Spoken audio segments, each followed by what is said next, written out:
Hello everyone. आज आपकी English की फर्स्ट और डेमो क्लास है। ठीक है। तो आज हम सबसे पहले इंग्लिश का फर्स्ट टॉपिक शुरू करते हैं, टेंस का। आपके एग्ज़ाम का टाइम जो है वो शायद मार्च में है, तो आपके पास उस टाइम तक के लिए अराउंड 2 मंथ्स हैं। तो उसी के अंदर अंदर आपको प्रिपेयर भी करना है और प्रैक्टिस भी करनी है।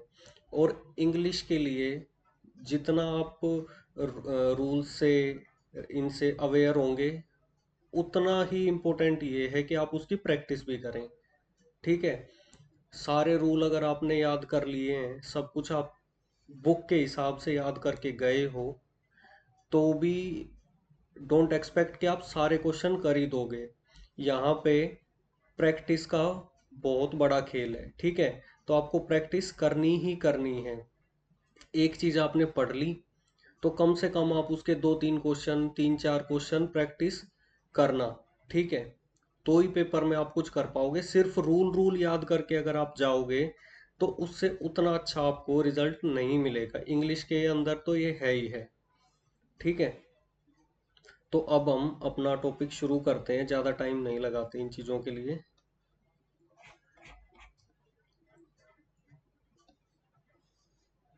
तो हम सबसे पहले टेंस का फर्स्ट टॉपिक शुरू करेंगे, प्रेजेंट इंडेफिनिट। ठीक है। टेंस है क्या एक्चुअल में? टेंस मतलब कि वो चीज, ग्रामर की वो चीज जो हमें डिनोट कराती है टाइम को, या फिर स्टेट ऑफ बीइंग को। ठीक है। मतलब या तो हमें किसी काम के होने का टाइम बताए, या फिर हमें बताए कि भाई किसी चीज की स्टेट ऑफ बीइंग क्या है, कि उसकी अवस्था क्या है। ठीक है। ये दोनों चीजें हम टेंस के अंदर पढ़ेंगे। तो सबसे पहले टेंस को हम डिवाइड करेंगे प्रेजेंट, पास्ट और फ्यूचर के अंदर। जो अभी हम बात कर रहे हैं, वो हम बात करते हैं प्रेजेंट टेंस की, जो अभी चल रहा है फिलहाल। ठीक। जो चला गया, अब से पहले के सारे मोमेंट्स पास्ट, और अब से बाद के जो सारे मोमेंट्स होंगे वो फ्यूचर के होंगे। ठीक है। तो सबसे पहले प्रेजेंट इंडेफिनिट, इसके रूल्स और रेगुलेशंस आपको लर्न करने पड़ेंगे, क्योंकि क्वेश्चन करने हैं आपको। लेकिन वो पेपर में वो पूछे नहीं जाएंगे रूल्स, तो उसको आप याद करना। ठीक है। लेकिन प्रैक्टिस पे ज़्यादा ध्यान देना इस चीज़ के लिए। ठीक है। तो क्वेश्चन जो आते हैं टेंस से, वो आएंगे उनके यूसेज के ऊपर, कि किस कंडीशन में कौन सा टेंस यूज किया जाएगा। तो जो प्रेजेंट इंडेफिनिट टेंस है, सबसे पहले तो उसका स्ट्रक्चर बता देता हूँ कि वो स्ट्रक्चर कैसा होता है। अब हमारा टाइम फ्रेम ना बहुत छोटा मिला हुआ है हमें, कि इतने, वैसे इंग्लिश का जो सब्जेक्ट है किसी दूसरे पेपर के लिए, मतलब आप अगर जीरो से शुरू करो और पूरा मतलब ढंग से पढ़ो, तो इसके लिए 4-5 महीने तो चाहिए ही चाहिए। ठीक है। And it completely depends on the knowledge, कि जो आपने अपनी फर्स्ट से ट्वेल्थ तक या टेंथ तक कैसे इंग्लिश को पढ़ा है। ठीक है। मैथ्स में आप थोड़ी सी फालतू मेहनत करके और नॉलेज गेन कर सकते हो, लेकिन लैंग्वेज में थोड़ा सा ये रहता है कि आपने जो पहले पढ़ा हुआ है ना, उसका बहुत बड़ा खेल है यहाँ पे। ठीक है। अगर आपने उन क्लासेस में ढंग से पढ़ी हुई है अपनी टेक्स्ट, ग्रामर की भी, और जो लिटरेचर था वो अच्छा पढ़ा हुआ है, तो वो in the back of mind आपके चलता रहता है, और वो हमें पता नहीं रहता, लेकिन वो हमें बहुत मदद करती हैं वो चीज़ें। जो पैसेज आएगा, ठीक है, तो उसमें आपको पता भी नहीं चलेगा। हो सकता है कई बार हमारा पढ़ा हुआ आ जाए बुक्स में से ही, आना तो बुक्स में से ही है। तो ये चीज़ें जो हमने पहले पढ़ी है ना, यहाँ पे बहुत मैटर करेंगी। ठीक है। तो अभी शुरू करते हैं present indefinite tense. Present indefinite कौन सा होगा? जैसे हिंदी में अगर हम बात करें, तो किसी सेंटेंस के एंड में अगर ता है, ता, ते, ती, ऐसे खत्म होता है वो सेंटेंस। जैसे मैं पतंग उड़ाता हूँ। ठीक है। मैं खाना खाता हूँ। मैं स्कूल जाता हूँ। तो इस टाइप के जो सेंटेंसेस हैं, वो सारे प्रेजेंट इंडेफिनिट के अंदर आएंगे। ठीक है, इसका स्ट्रक्चर कैसे होगा वो देख लेते हैं। सबसे पहले होगा सब्जेक्ट, फिर आती है वर्ब की फर्स्ट फॉर्म। तो ये चीजें मैं बाय डिफॉल्ट ये मान रहा हूँ कि भाई आपको कम से कम इतना तो सारी चीजें पता है कि सब्जेक्ट क्या है, वर्ब क्या है, ठीक है, ऑब्जेक्ट क्या है। तो ये चीजें तो अब आपको बाय डिफॉल्ट पता होनी चाहिए, तभी आप इतने छोटे टाइम फ्रेम में इंग्लिश का कर पाओगे। तो ये मैं मान रहा हूँ। ठीक है, सब्जेक्ट प्लस वर्ब की फर्स्ट फॉर्म प्लस एस और ई एस प्लस ऑब्जेक्ट। तो ये हमारा स्ट्रक्चर हो गया इसका। एक एग्जांपल ले लेते हैं सिंपल सा। आई फ्लाई ए काइट। ठीक है, आई सब्जेक्ट हो गया, फ्लाई वर्ब होगी, एस और एस यहाँ पर नहीं लगेगा। साथ साथ क्लियर करते चलते हैं चीजों को। एस और एस सिर्फ कब लगता है? थर्ड पर्सन सिंगुलर नंबर के साथ। ठीक है, थर्ड पर्सन सिंगुलर नंबर। वो कौन से होते हैं? वो होते हैं ही, शी, दिस, दैट। ठीक है, ये होंगे थर्ड पर्सन सिंगुलर नंबर के अंदर। तो एस और एस इसी में लगेगा। आई फर्स्ट पर्सन है तो इसके साथ एस एस नहीं लगेगा। ये तो हो गया इसका जनरल रूल। अब इसका नेगेटिव सेंटेंस या इंटेरोगेटिव सेंटेंस या नेगेटिव इंटेरोगेटिव, वो अब हम एग्जांपल्स करेंगे ना तो उसी के अंदर कवर हो जाएगा, स्पेशली लिखने की जरूरत नहीं है। तो हम पहली चीज पे चलते हैं कि इस टेंस का यूज कहाँ होता है। तो जो रेगुलर एक्शंस होते हैं ना हमारे, रेगुलर एक्शंस का मतलब कि जो काम हम रोज करते हैं, जो काम रोज होते हैं, ठीक है, रेगुलर बेसिस पे, उसके लिए हम इस टेंस का यूज करते हैं। जैसे आई गो टू स्कूल, मैं स्कूल जाता हूं, तो स्कूल जाना मेरा रोज का काम है।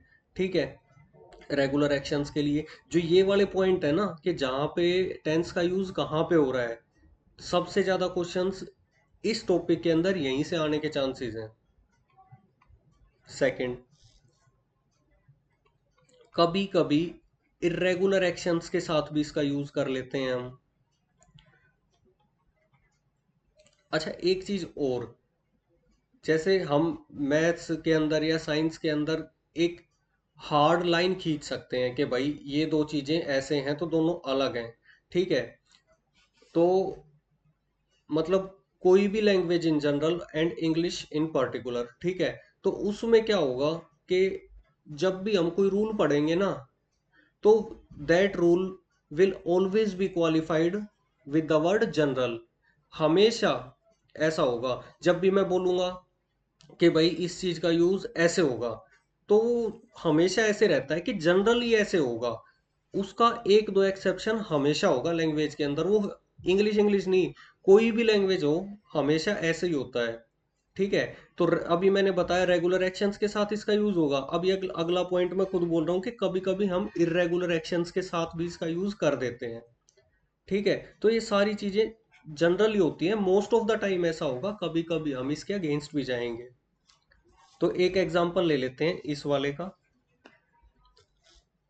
जैसे बिहार में बाढ़ आती है हर साल, ठीक है, तो उसको अब हमारा पर्सपेक्टिव है कि हम उसको रेगुलरली देख रहे हैं, इरेगुलरली आती तो वो हर साल है लेकिन उस टाइम की ड्यूरेशन ज्यादा है। ठीक है, तो हम उसको इरेगुलर एक्शन भी मान लेते हैं, हर साल ना भी आए, 3-4 साल में एक बार आए, फिर 5-7 साल में एक बार, कभी 2 साल में एक बार आ गई, तो वो है इरेगुलर लेकिन वो होता रहता है। तो उसके अंदर हम क्या करेंगे कि फ्लड्स, ठीक है, फ्लड्स कम इन बिहार। तो हम इसी टेंस का यूज करेंगे कि बिहार में बाढ़ आती है। ठीक, अगला, थोड़ा सा फास्ट चलना पड़ेगा टाइम की वजह से। थर्ड, हमारी कोई हैबिट, हमारी कोई आदत है, तो उसको डिनोट करने के लिए हम प्रेजेंट इंडेफिनिट यूज करेंगे। ठीक है, जैसे किसी की आदत होती है नाखून खाने की, तो हम बोल देंगे कि ही बाइट्स हिज नेल्स। ठीक, ऐसे हम कोई भी आदत अपनी प्रेजेंट इंडेफिनिट में डिनोट करेंगे अगर वो प्रेजेंट की आदत है तो। उसके बाद आ जाता है हमारा यूनिवर्सल ट्रूथ, ये सबने सुन रखा होगा छोटी क्लासेस में भी। कोई ऐसी बात जो हमेशा सच होती है, ठीक है, उसके साथ भी तो हम प्रेजेंट इंडेफिनिट ही यूज करेंगे। इसका ज्यादा जो रेलिवेंस है ये जब हम डायरेक्ट इनडायरेक्ट स्पीच पढ़ते हैं ना, उस टाइम ज्यादा है, क्योंकि जो ही सेड दैट, उसके बाद वाला पार्ट जो हम चेंज करते हैं रिपोर्टेड स्पीच में, तो उसमें ये वाला पार्ट हमारा प्रेजेंट में ही रहेगा, भले ही पहला वाला पार्ट पास्ट में था, क्योंकि वो यूनिवर्सल ट्रूथ है। एग्जाम्पल क्या होगा इसका? The earth revolves around the sun. Universal truth है, इसको कोई नहीं बदल सकता। नेक्स्ट देख लेते हैं। जो न्यूज़पेपर की हेडलाइंस होंगी या फिर कमेंट्री होती है स्पोर्ट्स की, तो वो प्रेजेंट के अंदर चलती रहती है। ठीक है, तो इसको लिख लेते हैं एक बार, आप भी साथ साथ लिखते रहना। Newspaper headlines and sports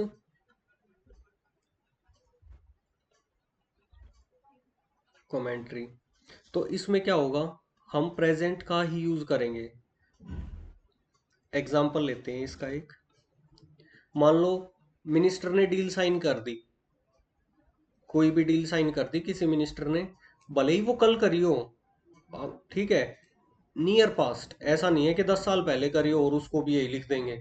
near past, जैसे न्यूज़पेपर में छपता है तो एक दिन पहले की ही खबर होती है। ठीक है, तो उसने डील साइन कर दी कोई अगर कल, तो उसको हम ऐसे लिख देंगे कि the minister science a nuclear deal.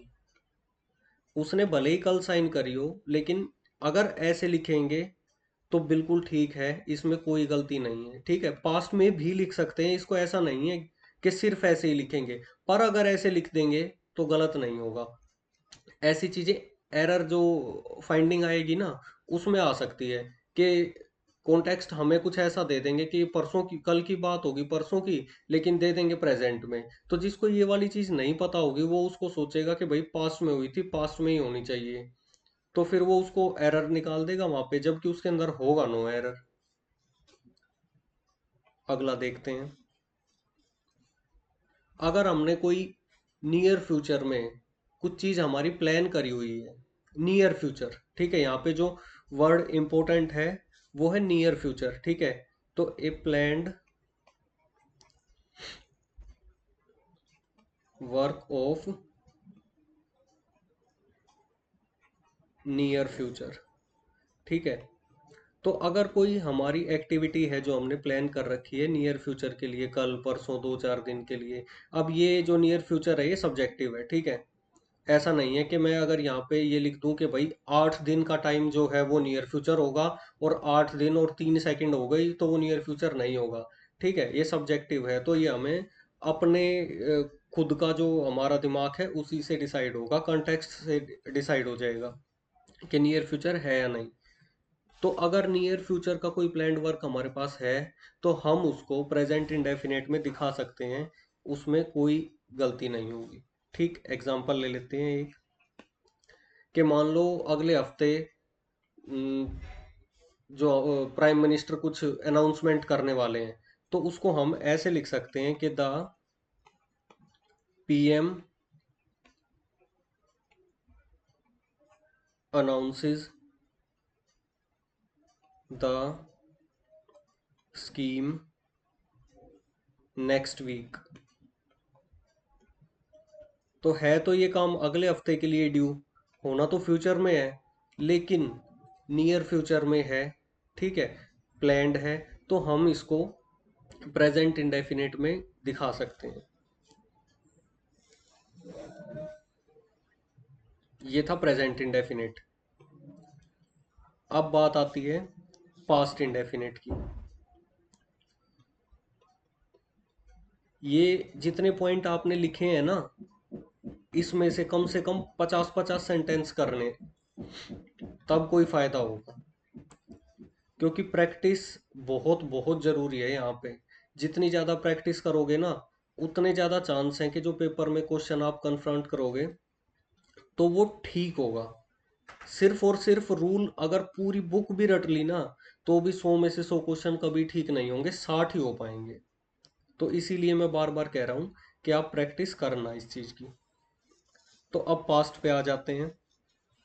जब हमें कोई ऐसा वर्क अपना दिखाना हो, या ऐसा कोई चीज हो जो पास्ट में थी, ठीक है, और वो पास्ट में कंप्लीट हो चुकी थी, पास्ट में थी और पास्ट में कंप्लीट हो चुकी थी, तो हम दिखाते हैं पास्ट इंडेफिनिट के थ्रू। सबसे पहले इसका स्ट्रक्चर लिख लेते हैं। सब्जेक्ट प्लस वर्ब की सेकंड फॉर्म प्लस ऑब्जेक्ट। इसमें एस और ई एस का कोई झंझट नहीं है, सिर्फ हमेशा और हमेशा वर्ब की सेकंड फॉर्म ही लगेगी। वर्ब की फर्स्ट फॉर्म लगेगी नेगेटिव में, उसमें डिड आ जाएगा, ठीक है, डिड नॉट। तो एक ये बेस है, आप इसको अगर याद रखोगे तो नेगेटिव वाला एफर्मेटिव वाला अपने आप ही आ जाएगा। रीशफलिंग करनी पड़ेगी थोड़ी सब्जेक्ट ऑब्जेक्ट की।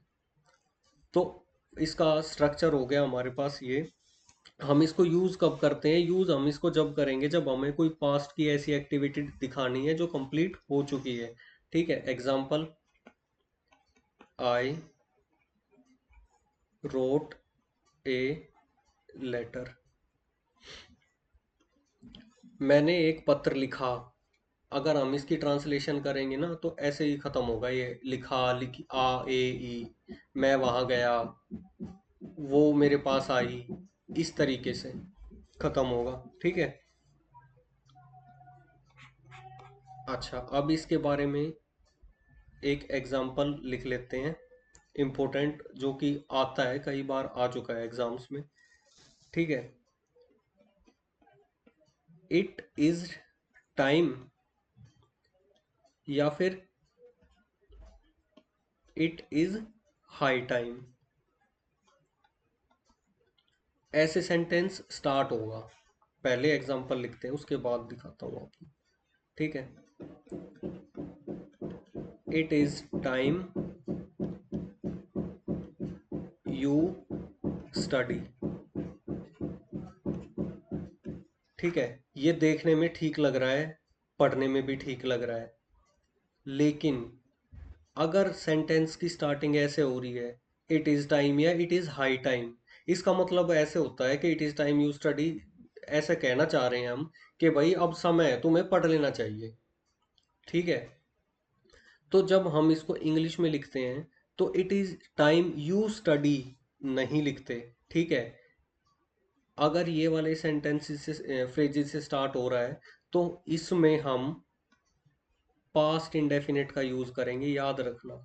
ये वाला क्वेश्चन आता है पेपर में बहुत बार, पास्ट इंडेफिनिट का यूज करेंगे। ठीक है, तो it is time you study, ये गलती है, यहां पर आएगा it is time you studied, और ये ठीक हो गया। ठीक है, इसके 20 एग्जाम्पल आप कर लेना तो आपके दिमाग में ये बैठ जाएगा।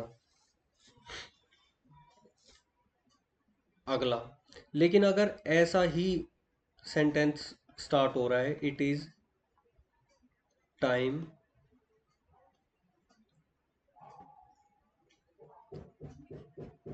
फॉर यू, या फिर एक थोड़ा चेंज कर लेते हैं, इट इज टाइम टू। अगर यहाँ पे मैंने टू लिख दिया, ठीक है, फिर मैं पास्ट इंडेफिनिट नहीं लगाऊंगा, फिर मैं क्या लगाऊंगा, फिर प्रेजेंट इंडेफिनिट ही लगाऊंगा। ठीक है, वर्ब की फर्स्ट फॉर्म ही आएगी फिर, it is time to study. इन दोनों का जो मतलब है वो लगभग एक जैसा है, लेकिन हमारा बोलने का तरीका अलग अलग है दोनों में। अगर टू लगा दिया तो V1 ही आएगी। अगर it is time you to नहीं है तो पास्ट इंडेफिनिट। ठीक है। अच्छा, अगली चीज देखते हैं कि पास्ट इंडेफिनिट का यूज कब होगा।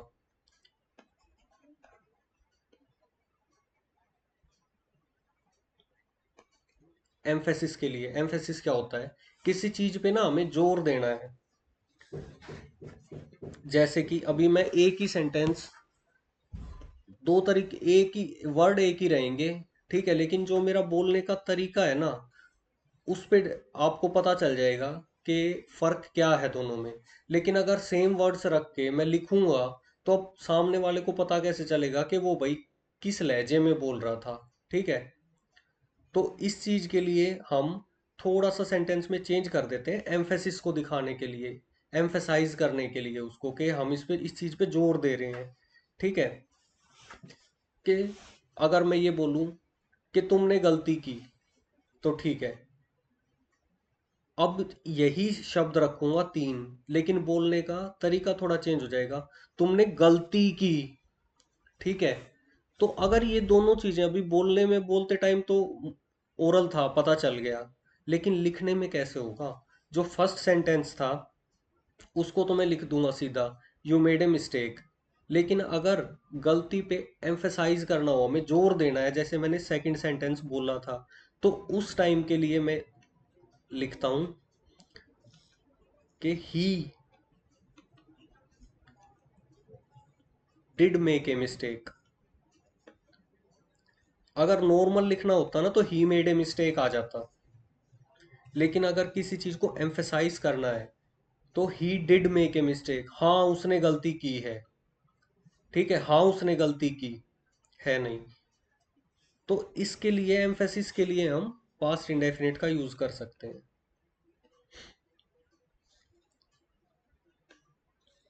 अगला, कि हमें ना किसी एक्टिविटी या किसी चीज के बारे में बताया गया है, किसी इवेंट के बारे में बताया गया है, और उसमें टाइम मेंशन्ड है उसका, तो हम हमेशा पास्ट इंडेफिनिट यूज करेंगे। अभी तो हम सिर्फ ना सिलोस में पढ़ रहे हैं, मतलब अलग अलग पढ़ रहे हैं चीजों को, अभी हमने स्टार्टिंग ही करी है। लेकिन जब हम इसके टेंस के और परफेक्ट वाले भी पढ़ चुके होंगे ना, तो सबसे ज्यादा कंफ्यूजन रहेगी पास्ट इंडेफिनिट और प्रेजेंट परफेक्ट में। ठीक है। पास्ट इंडेफिनिट और प्रेजेंट परफेक्ट में कंफ्यूजन रहेगी, जब हम पढ़ेंगे तब अराइज होगी वो कंफ्यूजन। तो अभी के लिए मैं बता रहा हूँ, ये पॉइंट उस टाइम भी दोबारा बताऊंगा, कि जब पास्ट किसी इवेंट का, एक्टिविटी का या काम का टाइम मेंशन हो, तो वहां पर हम पास्ट इंडेफिनिट यूज करेंगे। ठीक है। तो के when time is mentioned, time of A past event is mentioned.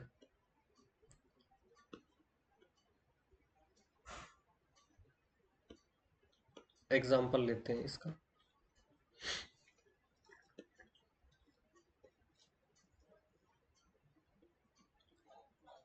अब यहाँ पे इस सेंटेंस को गलत करने का जो सबसे स्वीट तरीका है, ठीक है, जो कि सबसे ज्यादा लाइकली है कि इसी तरीके से इसको गलत किया जाएगा, क्योंकि और अगर मैं कुछ भी ऐसी गलती कर दूंगा एब्सर्ड सी, तो वो तुरंत समझ में आ जाएगी। लेकिन ये वाली गलती ऐसी है कि 80% लोगों को नहीं, पिन पॉइंट नहीं कर पाएंगे कि उसमें गलती है क्या।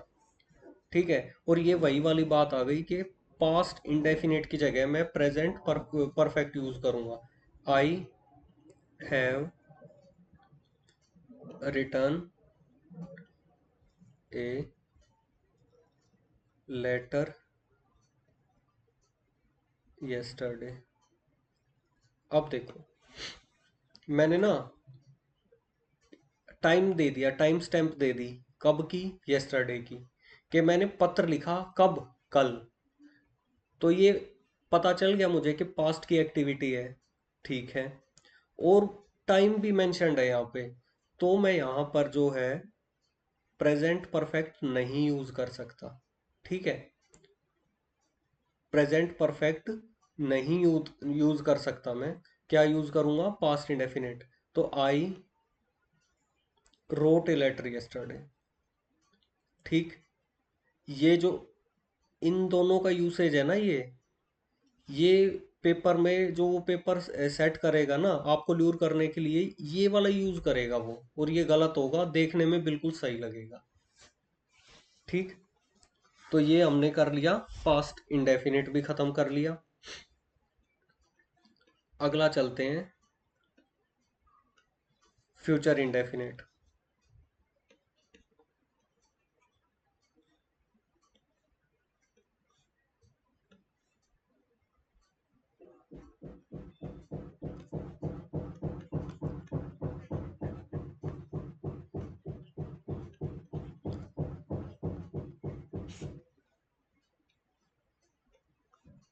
फ्यूचर इंडेफिनिट टेंस, इसमें क्या होगा? जैसा हमें नाम से क्लियर हो रहा है कि फ्यूचर की बात होगी इसके अंदर। ठीक है, कि कोई काम फ्यूचर में होगा। तो सबसे पहले तो इसका स्ट्रक्चर लिख लेते हैं। सब्जेक्ट प्लस, इसके अंदर हम यूज करते हैं विल का, शैल का, वर्ब की फर्स्ट फॉर्म और ऑब्जेक्ट। तो ये तो हो गया इसका स्ट्रक्चर। ठीक है, अब इसमें कोई ज़्यादा वो नहीं है रूल रेगुलेशन, जैसे अभी हमने पहले स्पेशल केसेस पढ़े थे कि इसका वहाँ पे यूज़ होगा। इसको हम जनरली यूज़ करते हैं किस चीज़ के लिए? कि कोई काम है जो हमारा वो फ्यूचर में होगा। एग्जाम्पल लेते हैं एक, जैसे मान लो मैं कल कोई लेटर लिखने वाला हूँ, तो I will write a letter.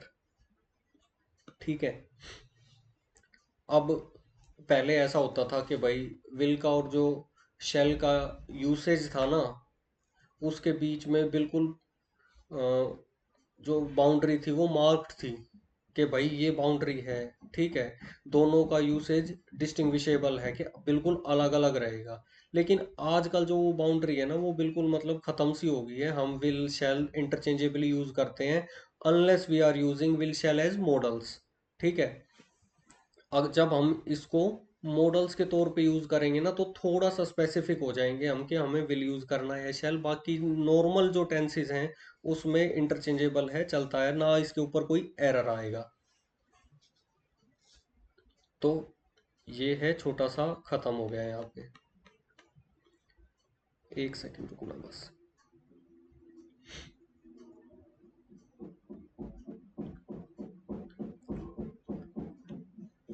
अब आ जाते हैं हम कॉन्टिन्यूअस पे। सबसे पहले लेते हैं प्रेजेंट कॉन्टिन्यूअस।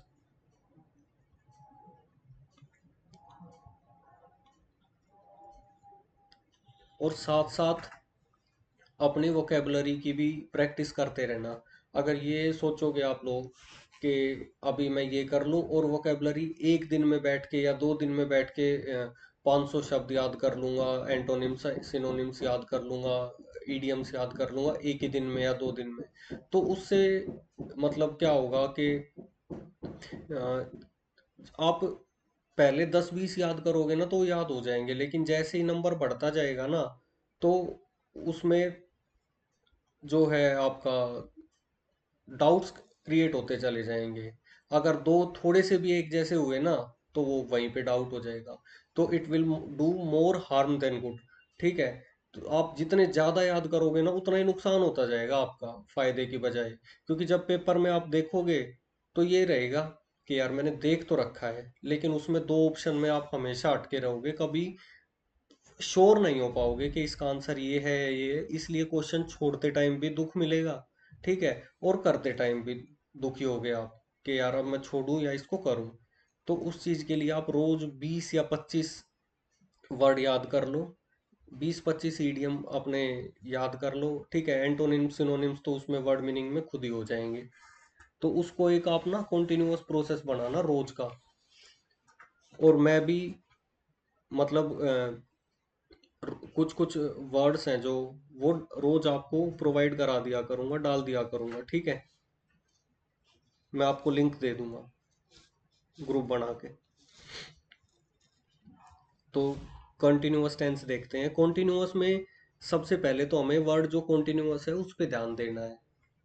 अभी तक हमने जितना भी पढ़ा था, प्रेजेंट, पास्ट, फ्यूचर, इंडेफिनिट, उसमें ना हमें काम हो गया बस, इतना ही मतलब था हमें। लेकिन कॉन्टिन्यूअस में जो हमारा जो एम्फेसिस है, जोर है, वो इस चीज पे रहेगा, काम की कॉन्टिन्यूटी पे, कि हमें वो दिखानी है कि काम कॉन्टिन्यूअसली हो रहा है व्हेन वी आर स्पीकिंग। ठीक है। जैसे अभी मैं लिखना शुरू कर दूं और बोलना भी शुरू कर दूं साथ साथ, तो मैं जब बोल रहा हूं ना, तो लिखने का काम जो है वो साथ साथ चल रहा है। तो वो होगा कॉन्टिन्यूअस टेंस के अंदर, कि अभी बोलते टाइम जो काम चल रहा है ना साथ साथ, वो प्रेजेंट कॉन्टिन्यूअस में। ठीक है। तो सबसे पहले तो इसका सब्जेक्ट लिख ले, स्ट्रक्चर लिख लेते हैं, ताकि हमें पता चले कि किस टाइप से दिखता है जो प्रेजेंट कॉन्टिन्यूअस टेंस है। सब्जेक्ट, ठीक है, plus is, am, are, plus V1, इसमें ING लगेगा साथ में, ऑब्जेक्ट।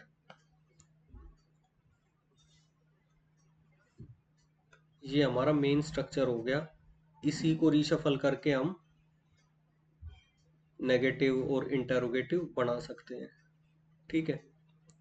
तो इज एम आर लगेगा। अब इसके अंदर मेन पॉइंट आएगा कि इज एम आर कहाँ कहाँ लगाऊंगा। तो वो ज्यादातर आप लोगों को पता होगा शायद, कि आई और वी के, आई के साथ तो एम लगेगा, ठीक है, और इज लगेगा सिंगुलर्स के साथ, third person, he, she, this, that, और आर लगेगा प्लूरल्स के साथ। ठीक है। जो अभी तो फिर एग्जांपल्स आएंगे, उसमें एक एक ले लेंगे हम। अच्छा, एक एग्जांपल ले लेते हैं। हम्म, हाँ, यही लेते हैं जो अभी कर रहे हैं फिलहाल। वी आर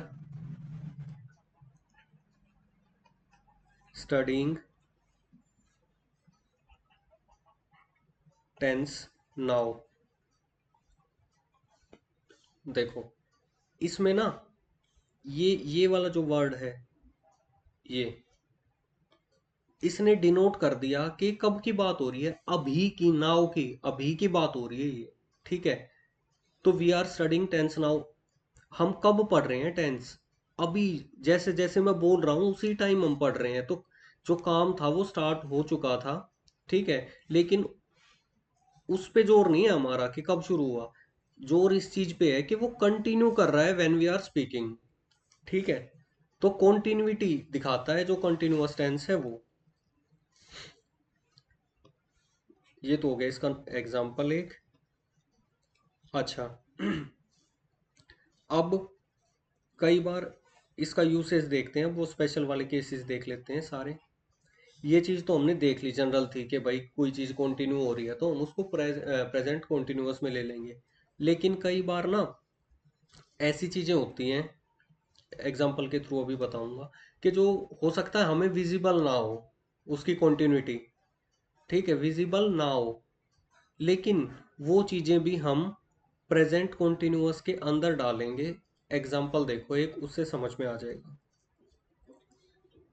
एग्जाम्पल, अभी क्लाइमेट चेंज चल रहा है, ठीक है, और जो जो एवरेज टेम्परेचर है अर्थ का, वो हर मतलब डिकेड में थोड़ा सा इंक्रीज हो जाता है। ठीक है। जैसे पहले कुछ था, अब 10 साल बाद +0.5 डिग्री हो गया। तो वो हर 10 साल में, 15 साल में, कभी भी जो पॉइंट ऑफ रेफरेंस तो कभी कभी ले सकते हैं हम, तो वो ना बढ़ रहा है धीरे धीरे। वो हमें दिख नहीं रहा, भले ही 100 साल में वो 1 डिग्री बढ़ा हो जाए, वो दिख नहीं रहा हमें, लेकिन वो प्रोसेस ना चल रहा है। तो विजिबल नहीं है भले ही, लेकिन वो कंटिन्यू हो रहा है। तो ऐसी चीजों को डिनोट करने के लिए हम प्रेजेंट कंटिन्यूअस का ही यूज करेंगे। एग्जाम्पल देखो, the world is getting hot. अगर वो यहाँ पे ऐसे लिख देगा कि द वर्ल्ड गेट्स हॉट, तो ना, या तो वो कोई कॉन्टेक्स्ट दे, ठीक है। लैंग्वेज के अंदर ना, इंग्लिश के अंदर कोई भी चीज गलत बहुत रेयरली होगी, फिर क्या होगा, उसका मतलब बदल जाएगा। गलत बहुत कम होगी। जब हम सभी कुछ बिगाड़ दें तब तो गलत होना ही है। लेकिन अगर कई बार ना हम सोचते हैं कि गलत हो गया, लेकिन वो गलत नहीं होता, उसका जो मीनिंग है ना वो चेंज हो जाता है। तो the world is getting hot, ठीक है, दुनिया गर्म होती जा रही है, हम ये कहना चाह रहे हैं। लेकिन अगर मैं इसको ऐसे लिख देता, द वर्ल्ड गेट्स हॉट, तो वो गलत नहीं होगा, लेकिन अब उसका कॉन्टेक्स्ट बदल गया। अब वो कुछ और बात चल रही होगी, उसके रिगार्डिंग उसने बोला मुझे कि द वर्ल्ड गेट्स हॉट। कुछ बात बोली होगी कि भाई, जब सब लोग मतलब बहुत ज़्यादा पोल्यूशन कर देते हैं, बहुत किसी किसी एक स्पेसिफिक महीने में फैक्ट्रीज बहुत ज़्यादा एक्टिव हो जाती हैं, तो उस टाइम पे द वर्ल्ड गेट्स हॉट, तो वो चलेगा। चलेगा क्या मतलब, वही होगा, ठीक है। तो बस कॉन्टेक्स्ट बदल दिया हमने, सेंटेंस बदल दिया, तो वो गलत नहीं हुआ। तो ये चीज़ें ना ध्यान रखनी है हमें। तो ये जो इसकी कॉन्टिन्यूटी थी ना, वो विजिबल नहीं थी हमें, लेकिन फिर भी हम प्रेजेंट कॉन्टिन्यूअस का यूज करेंगे। इसको लिख लिख लेते हैं ऐसे कि something not visible but is continuous, ठीक है। तो उस केस में हम इस चीज का यूज करेंगे, प्रेजेंट कॉन्टिन्यूअस का। एक एग्जांपल और लेके देख लेते हैं इसी का। एक सेकंड सोच लेता हूँ। हाँ,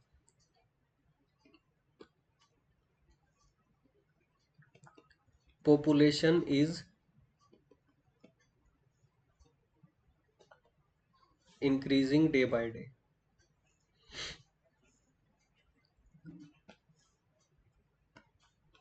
ठीक है। अब आते हैं अगले केस पे कि इसका यूज कब होगा। जब कोई चीज नियर फ्यूचर में घटने वाली हो, ठीक है, something is going to happen in near future. तो अभी जिसने पहले ध्यान दिया था 15 मिनट पहले, वो कहेगा कि प्रेजेंट इंडेफिनिट को भी बताया था कि भाई कोई नियर फ्यूचर की इवेंट हो तो अब दिखा सकते हैं। तो बिल्कुल दिखा सकते हैं, उस वे में भी दिखा सकते हैं, प्रेजेंट इंडेफिनिट की फॉर्म में लिख के, और प्रेजेंट कॉन्टिन्यूअस की फॉर्म में लिख के भी दिखा सकते हैं। एक चीज को बोलने के बहुत तरीके होते हैं, ठीक है। तो कोई नियर फ्यूचर की इवेंट हो,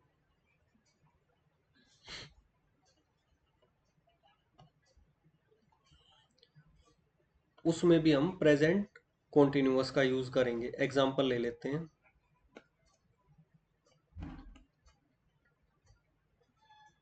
आई एम, वही वाला लेते हैं जो पीछे लिया था, I am going to write a letter to him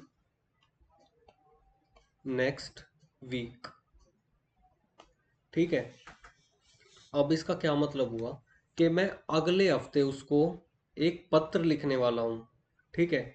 अगले हफ्ते लिखना है मुझे पत्र, लेकिन फ्यूचर की इवेंट है वो। लेकिन फिर भी मैं इसको ऐसे दिखा रहा हूँ किसमें, प्रेजेंट कॉन्टिन्यूअस में। चाहता तो मैं ऐसे भी लिख सकता था कि I will write a letter to him next week, ठीक है। लेकिन ऐसे भी दिखा सकते हैं। अगर पेपर में ऐसे दिया उसने लिख के प्रेजेंट कॉन्टिन्यूअस में, तो हम उसको रॉन्ग मार्क नहीं करेंगे। ये बात ध्यान रखनी है मेन, ठीक है।